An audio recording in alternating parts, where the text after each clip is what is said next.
हाँ? चलो बच्चों, अगला चैप्टर है हमारा अध्याय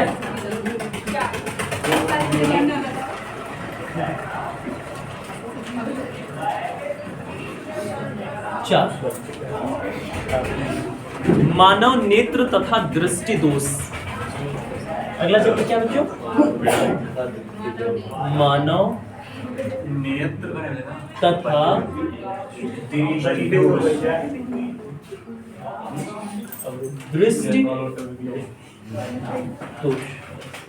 ठीक है, ये हमारा अगला अध्याय है।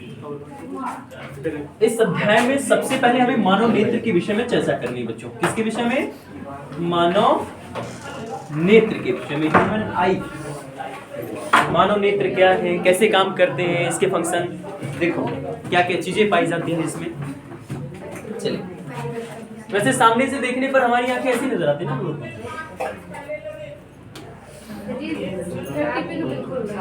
बेटा बेटा टंकी बहुत मार खाओ। देखो घर से देखी होगी, देखने पे हमारी आंखें हमको ऐसी नजर आती है।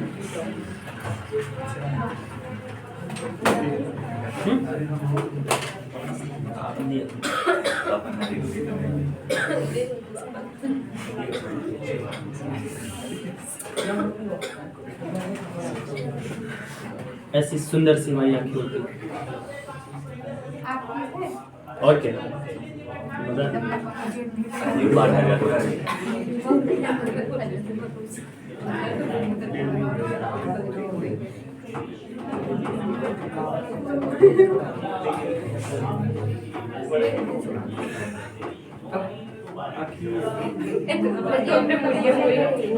वो सब फर्जी लगाते हैं आजकल।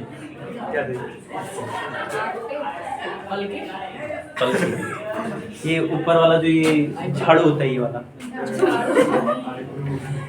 वो है। ठीक है, तो ऐसी होती है हमारी आंखें। जनरली ये बाहर का आवरण है कि हमको ऐसा देखना पड़ता है, पर हमारी आंखें वास्तव में ऐसी, ठीक है, वो बाहरी आवरण की वजह से हमारी आंखें ऐसी नजर आती हैं, पर वास्तविकता से वो कोसों दूर है। ठीक, पूरी ड्राइंग करता हूं।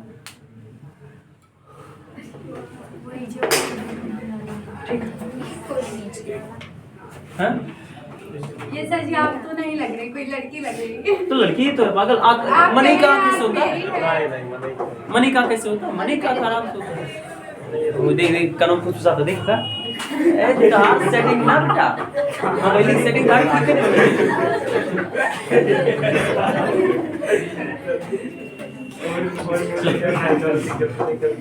देखो, ये बाहर का आवरण था, जैसे बाहर दिखते हैं हम लोग, अंदर ऐसा नहीं है। अंदर पूरा एकदम गोला होता है। अंदर से उसको बाहर निकालोगे ना, ऐसे ही पूरा गोला होता है। ठीक है, गोला है पूरा, नहीं है?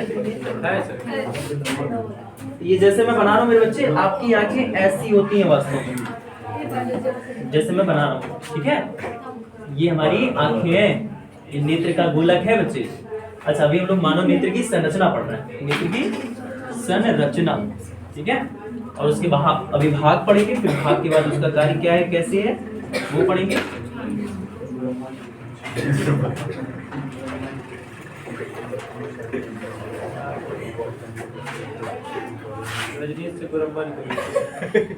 हाँ,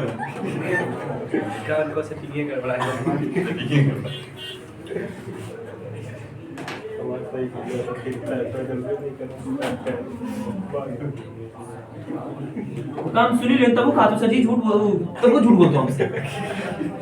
पकड़ी पीछे में बैठ के उसका सुना थी, तब वो खातू सजी झूठ बोलते हम।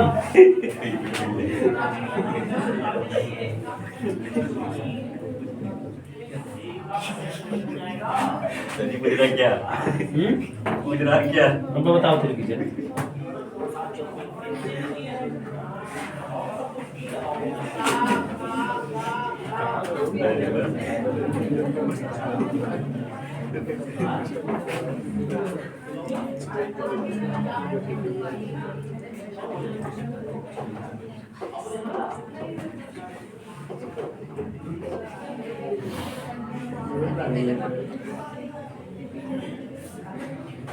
लगभग कुछ ऐसी हमारी आंखें दिखाई देती हैं। ठीक है बच्चों, ये एक ह्यूमन आई है, ये क्या है, ह्यूमन आई है, यानी मानव नेत्र। ठीक है बच्चों, अब मानव नेत्र में क्या पोर्शन कैसे है, चलो देखते हैं। मानव नेत्र में सबसे ऊपर का ये जो भाग होता है ये श्वेत रंग का होता है। किस रंग का होता है बच्चों, श्वेत रंग का होता है। और ये पारदर्शी होता है कि अपारदर्शी, एक मिनट देख लो थोड़ा सा, अपारदर्शी। ठीक है, सबसे बाहरी ये श्वेत रंग की एक परत होती है जिसे हम लोग कहते हैं दृढ़ पटल। इसे क्या कहते हैं बच्चों, दृढ़ पटल कहते हैं। ठीक है, और ये अपारदर्शी होती है। ठीक है, ये कैसी होती है, अपारदर्शी होती है। आई बात समझ में बच्चों, ठीक। इसका काम है नेत्र को आवरण देना, नेत्र को सुरक्षा देना। आई बात समझ में, ठीक। तो सबसे बाहरी आवरण श्वेत रंग की एक अपारदर्शी झिल्ली होती है बच्चों।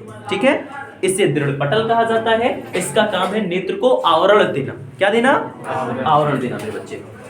उसके बाद आपको ये सामने उभरा हुआ नेत्र में भाग दिख रहा है। अगर आप लोग मेरी आंखों को देखें, दिखाई दे रहा है, दिखाई दे रहा है, काला काला हिस्सा दिखाई दे रहा है ना, तो काला हिस्सा उभरा हुआ है। काला हिस्सा कैसा बच्चों, उभरा हुआ है। इसी काले हिस्से को हम लोग कहते हैं कॉर्निया। इसे क्या कहते हैं, कॉर्निया कहते हैं इसको। क्या कहते हैं, कॉर्निया। कॉर्निया देखो, हमारे आंखों में जो लाइट जाएगी ना वो इस काले हिस्से से जाती है, यहाँ व्हाइट वाले हिस्से से, यहाँ से या यहाँ से कहीं नहीं जाएगी। ये जो काला आगे सामने का हिस्सा ना, वहीं से प्रकाश हमारे आंखों के भीतर जाता है। ठीक है बच्चे, तो इसी को कॉर्निया कहते हैं। क्या कहते हैं, कॉर्निया कहते हैं। कॉर्निया के ठीक पीछे काले रंग की एक झिल्ली होती है जिसे आइरिश कहते हैं, है ना, ठीक। नहीं, कॉर्निया कहते हैं। कॉर्निया के ठीक पीछे एक रंगीन अपारदर्शी पर्दा होता है, इसे आइरिस कहते हैं। ठीक है, अपारदर्शी पर्दा होता है बच्चे जिसे हम लोग आइरिश कहते हैं। ठीक है, ये हमारा क्या है, ये हमारा आइरिश है। क्या है बच्चे, आइरिस है। ये काले रंग की झिल्ली होती है और इस झिल्ली के ठीक बीचों बीच यहाँ एक होल होता है, छिद्र होता है। इसे हम लोग कहते हैं नेत्र तारा। क्या कहते हैं बच्चों, ये इसी का नाम है पुतली। क्या नाम है बच्चे, नेत्र तारा या पुतली। नेत्र तारा या पुतली क्या होती है कि अगर हमारे नेत्र में प्रकाश एक सीमा से ज्यादा मात्रा में जा रहा है तो खुद को ये सिकोड़ के छोटा कर लेता है। ये जो पुतली है ना, ये जो खुला हुआ जगह है पर्दे में या आइरिस में छोटा सा छेद होता है, उसी छेद को पुतली या आइरिस कहा जाता है। जब ये पुतली या आइरिस नेत्र में ज्यादा प्रकाश आने लगता है तो ये खुद को सिकोड़ के छोटा कर लेता है, और कम प्रकाश आता है तो खुद को फैला करके बड़ा कर लेता है। ऐसा वो इस वजह से करता है ताकि हमारे नेत्र में प्रकाश एक सीमित मात्रा में जाए, जिससे वस्तु हमें बहुत ज्यादा चमकीला या भड़कीला ना नजर आए। आई बात समझ में। उसके बाद देखो बच्चों, हाँ जाओ सचिन, या हाँ तो ये होता है। उसके बाद बच्चे यहाँ देखो, यहाँ नीचे दृढ़ पटल के ठीक नीचे काले रंग की एक और झिल्ली पाई जाती है। काले रंग की जो झिल्ली पाई जाती है इसे हम लोग कोरोइड कहते हैं। क्या कहते हैं बच्चों, कोरोइड कहते हैं। ये कोरोइड का काम क्या है, जैसे हमारे नेत्र में अगर एक सीमित मात्रा से ज्यादा प्रकाश चला जाए, सीमित मात्रा से ज्यादा प्रकाश चला जाए तो क्या होगा कि भैया ये कोरोइड उस प्रकाश को एब्जॉर्ब कर लेगा, सोख लेगा। आई बात समझ में। जो सीमित मात्रा से ज्यादा मात्रा में अगर प्रकाश हमारे नेत्र में चला गया है तो कोरोइड उसी प्रकाश को सोख लेता है, अवशोषित कर लेता है। आई बात समझ में। तो ये कोरोइड होता है बच्चे। कोरोइड के सबसे नीचे वाले तल पे, सबसे निचले हिस्से में, सबसे भीतरी भाग में पाया जाता है बच्चे रेटिना, जो कि एक पारदर्शी पर्दा होता है, अपारदर्शी पर्दा होता है। आई बात समझ में, ठीक है। ये रेटिना जो होता है इसी पर प्रतिबिंब बनता है। रेटिना पर क्या बनता है बच्चों, प्रतिबिंब बनता है। आई बात समझ में। अब देखो थोड़ा सा यहाँ बात करते हैं। यहाँ बच्चे ये जो खाली जगह देख रहे हो, जहाँ आइरिस के पीछे का एक खाली स्थान है, बच्चे यहाँ एक लिक्विड भरा होता है जिसे हम लोग कहते हैं जलीय द्रव। क्या कहते हैं इसको बच्चों, जलीय द्रव कहते हैं इसको। ठीक है, ये है जलीय द्रव। आइरिस के ठीक पीछे मांसपेशियों पर टिका हुआ ये हमारा लेंस होता है। क्या होता है बच्चों, लेंस। लेंस कई पतली पतली पारदर्शी झिल्लियों से मिलकर बनी हुई एक फिल्म होती है। फिल्म का मतलब कई लेयर से मिलकर के वो बना होता है, और ये पूरी तरीके से उत्तल, देखो तल तो इनका उत्तल ही होता है, तल तो इनका उत्तल ही होता है, लेकिन वो एग्जैक्टली दोनों साइड की ये कर्व बराबर नहीं होते। एक साइड का कर्व छोटा होता है, दूसरी साइड का कर्व बड़ा होता है। आई बात समझ में? एंड आगे से पीछे की तरफ चलने पर इनका अपवर्तनांक लगभग बढ़ता जाता है, एंड बीच वाले हिस्से का अपवर्तनांक लगभग कितना 1.44। लेंस के मध्य भाग का अपवर्तनांक 1.44 हो जाता है, एंड फिर पीछे जाने लगोगे तो फिर इसका अपवर्तनांक घटने लगता है। आई बात समझ में? ये लेंस के मिड पॉइंट का मैं आपको माध्य वाले हिस्से का मैं अपवर्तनांक बता रहा हूँ। एंड लेंस के भीतर यहाँ पूरा खाली स्थान होता है जिसमें एक लिक्विड भरा रहता है बच्चों।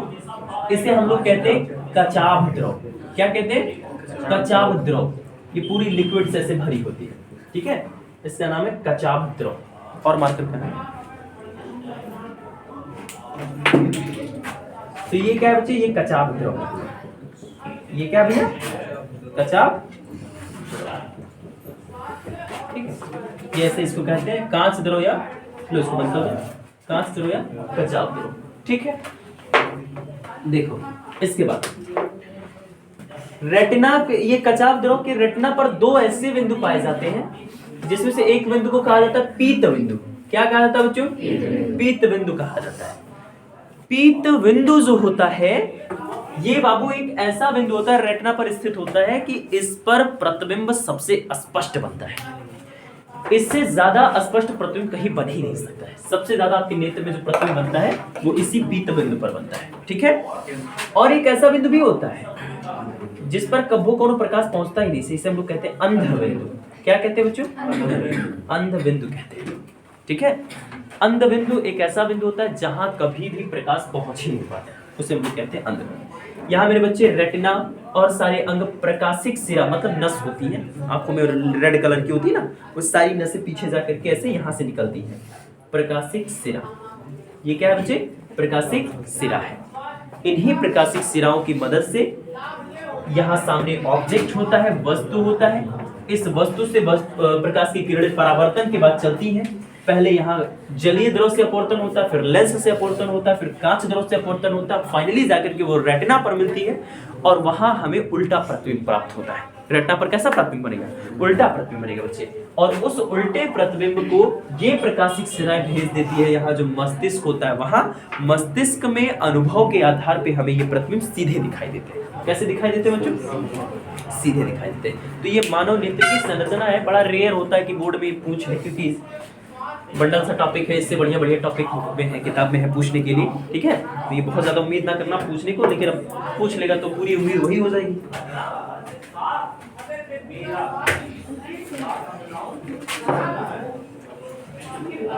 चल, तो ये मानव नेत्र है। अच्छा, इसी की मैं अब हम अगर मानव नेत्र के दृष्टि विस्तार के बारे में बात करेंगे। देखो, मानव नेत्र का दृष्टि विस्तार क्या होता है? मानव नेत्र का दृष्टि विस्तार यानी दृष्टि क्षेत्र। मानो अगर अपने एक आंख को बंद कर दे, मानो अगर अपने एक आंख को बंद कर दे, तो अगर वो स्ट्रेट देख रहा है, एक आंख बंद करके, एक आंख बंद करके क्या कर रहा है? स्ट्रेट देख रहा है, तो वो केवल लगभग 150 डिग्री के आसपास देख पाएगा। मतलब ये इतना ही देख पाएगा। आई बात समझे? लेकिन अगर वो स्ट्रेट देख रहा, दोनों आंखें ठीक है, उसकी खुली है पूरी तरीके से, तो वो 180 डिग्री तक देख लेता है। अगर समझ में? यहाँ देख रहा हूँ, मैं ऐसे सामने देख रहा हूँ, मैं अपने दोनों हाथों को हिलता हुआ देख पा रहा हूँ, तो मेरे ये दृष्टि क्षेत्र है यहाँ से यहाँ तक। मैं ऐसे साइड में करूंगा तो और पीछे देख सकता हूँ। मैं एकदम फ्रंट देख रहा हूँ, मेरी आंखें मेरी दोनों उंगलियां हिल रही है, मैं देख पा रहा हूँ सबसे। तो ये मेरा दृष्टि विस्तार है, दृष्टि क्षेत्र है। क्या बच्चों? दृष्टि विस्तार या दृष्टि क्षेत्र है। जानवरों की तुलना में, पक्षियों की तुलना में हमारी आंखें आगे हैं, सामने हैं। इससे हम वस्तुओं का त्रिविम क्षेत्र सही एनालाइज कर पाते हैं। मतलब ये वस्तु इतनी बड़ी है तो हाँ मैं उतने बड़ा हूँ। लोग की सारी वस्तुओं को, सारे जानवरों को ऐसा ठीक नहीं दिखाई देता। उनकी कुछ की लोग की आंखें यहाँ होती है ना, पक्षियों की और सारे लोगों की आंखें यहाँ होती है, उनको त्रिविम क्षेत्र पहचानने में दिक्कत होता है। उनको त्रिविम क्षेत्र पहचानने में दिक्कत होता है। वो सही हाइट, सही गहराई इत्यादि चीजों का पता नहीं लगा पाते हैं। हमारी आंखें भगवान ने आगे दी है कि हम सही गहराई, सही ऊंचाई, सही लंबाई चौड़ाई का पता लगा सके। ठीक है, चलो देखो। अब इसके बाद हमें पढ़ना बच्चों दूर बिंदु और निकट बिंदु। देखिए हाँ क्या हो गया? दूर बिंदु और निकट बिंदु। देखो दूर बिंदु और निकट बिंदु क्या है बच्चों? ये नेत्र है ना, इससे अधिकतम दूरी तक स्थित वह बिंदु जहां हमारा नेत्र एकदम साफ साफ उस वस्तु को देख पाए, ठीक है, बिना किसी प्रकार के समंजन का प्रयोग किए हुए, किसी प्रकार के लेंस का प्रयोग किए हुए। इस बिंदु को हम लोग कहते हैं दूर बिंदु। क्या कहते हैं बच्चों? इसे यफ से लिखते हैं। और स्वस्थ नेत्र के लिए दूर बिंदु कहाँ होता है? अनंत पर। कहाँ होता है बच्चे?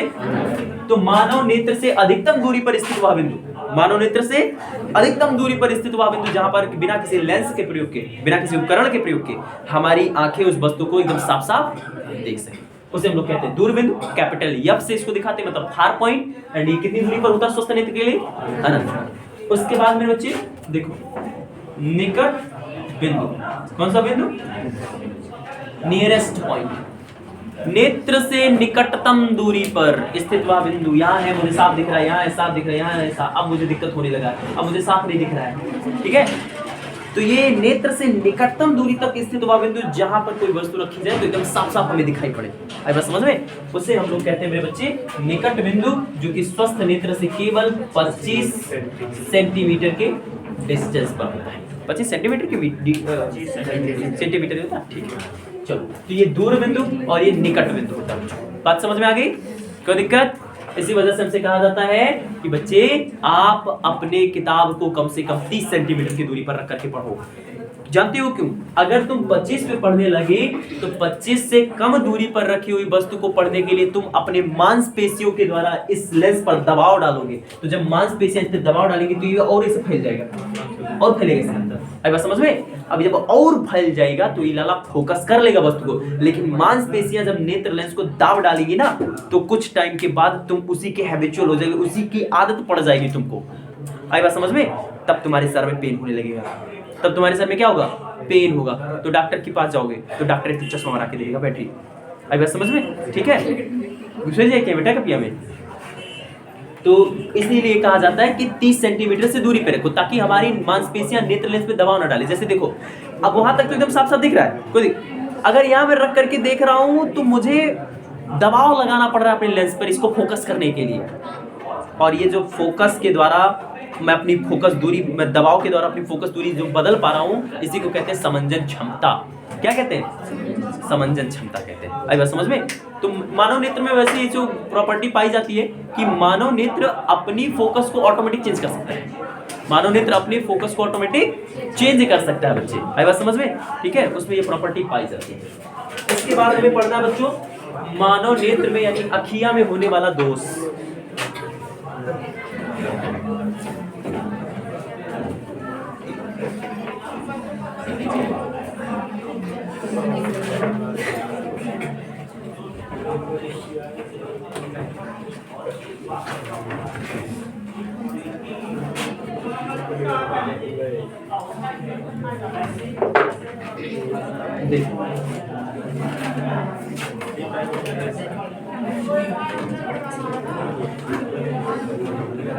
मानव नेत्र में उत्पन्न या मानव नेत्र में केवल, ठीक है, डिफेक्ट इन ह्यूमन आई, इसको पढ़ेंगे हम लोग।